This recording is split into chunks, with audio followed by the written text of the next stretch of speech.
2024 की लोकसभा का लोकल सर्वे निकल के सामने आ चुका है। इस सर्वे को देखने के बाद आप खुद अंदाजा लगा सकते हैं कि 2024 में किसकी बन रही है सरकार और किसकी सरकार जा रही है। आप लोगों को हम बताने वाले हैं। उससे पहले आप लोगों को हम बता दें, ये जो लोकल सर्वे निकल के सामने आया है मोदी सर के वादे के बाद और राहुल सर के वादे के बाद, यानी दोनों ने जो खास करके 2024 के लिए जो वादे कर रहे हैं, उन वादे करने के बाद, उनके वादे आ जाने के बाद ये लोकल सर्वे निकल के सामने आया है। चलिए हम बात कर लेते हैं जो लोकल सर्वे निकल के सामने आया है। हमारे देश के यानी भारत के सबसे बड़ा राज्य यूपी है, जहां पे 80 सीट है और यहां पे जो लोकल सर्वे बता रहा है वहां पे मैच टाइट है।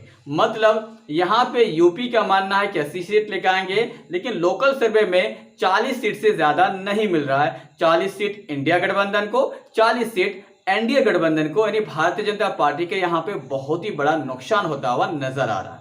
अब बात कर लेते हैं महाराष्ट्र में 48 सीट है, जहां पे मात्र महाराष्ट्र में 18 सीट मिलेंगे, क्योंकि वहां पे ज्यादा सीट मिल सकता था, लेकिन शिवसेना और आपको पता ही होगा एनसीपी को तोड़ने की वजह से वहां पे जो सहानुभूति है ना इंडिया गठबंधन की तरफ जा चुका है, जिसकी वजह से वहां पे 18 सीट मिल सकता है।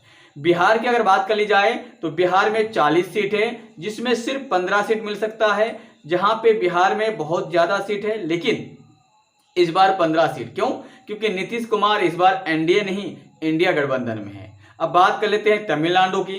तमिलनाडु में 39 सीट है, 39 में से 15 सीट जो है एनडीए गठबंधन को यानी कांग्रेस को जो पार्टी है अलायंस है उसे मिलेंगे 24 सीट। मध्य प्रदेश शिवराज सिंह चौहान है, जहां पे 29 सीट है, जहां पे 29 सीट में सिर्फ इस बार 9 सीट और 20 सीट जो है इंडिया गठबंधन को मिल सकता है।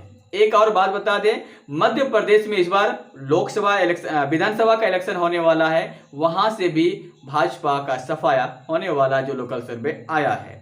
अब बात कर लेते हैं कर्नाटक की। कर्नाटक में 28 सीट है, जिसमें से 8 सीट एनडीए गठबंधन को और इंडिया गठबंधन को 20 सीट। गुजरात की अगर बात की जाए, जहां पे बीजेपी का गढ़ है, बीजेपी के गढ़ में 15 सीट ला सकता है और इंडिया गठबंधन 11 सीट। राजस्थान में 20 सीट, जहां पे राजस्थान में 25 सीट है, राजस्थान में इंडिया यानी भाजपा को मिल सकता है 10 सीट, एनडीए को 10 सीट, इंडिया गठबंधन को 15 सीट। उड़ीसा में 21 सीट है, जहां पे भारतीय जनता पार्टी का सुपड़ा साफ है, एनडीए गठबंधन को 1 सीट, इंडिया गठबंधन को 20 सीट।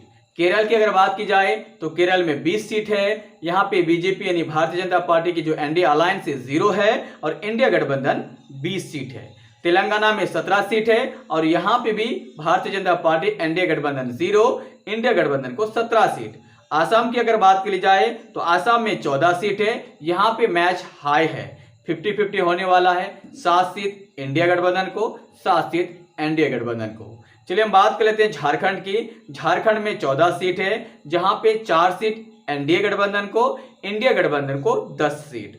अगर बात कर ली जाए पंजाब की, पंजाब में 13 सीट है, वहां पे बीजेपी का खाता भी नहीं खुलता हुआ नजर आ रहा है।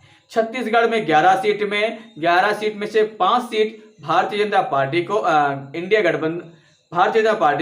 इंडिया गठबंधन को मिल सकता है 6 सीट। हरियाणा की अगर बात की जाए तो 10 सीट है, यहाँ पे मैच हाई टाइट है, तो 5वां सीट जाएगा।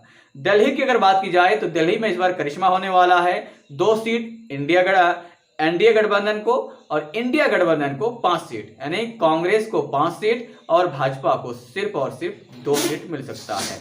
चलिए हम बात कर लेते हैं यहीं पे कि अगर ऑल ओवर की हम बात की जाए तो यहाँ पे हम अंदाजा लगा सकते हैं आराम से कि यहाँ पे जो है 400 से लेकर 300 से लेकर 400 या 350 सीट अगर हम ऑल ओवर कर दी जाए छोटा मोटा राज्य को जोड़ के, तो 350 सीट इस बार कांग्रेस एंड इंडिया गठबंधन ला सकती है और 100 से लेकर 150 सीट ला सकता है एनडीए गठबंधन। मतलब इस बार भारतीय जनता पार्टी हार रहे हैं और कांग्रेस इस बार जीत रहे हैं। इसके ऊपर क्या राय देना चाहते हैं मुझे कमेंट बॉक्स में कमेंट करके अपनी राय जरूर दें। एक और बात, चैनल को सब्सक्राइब कर लें ताकि आप लोगों का प्यार जो है बना रहे और आप लोगों के प्यार की वजह से हम यहाँ पे बैठे हुए हैं।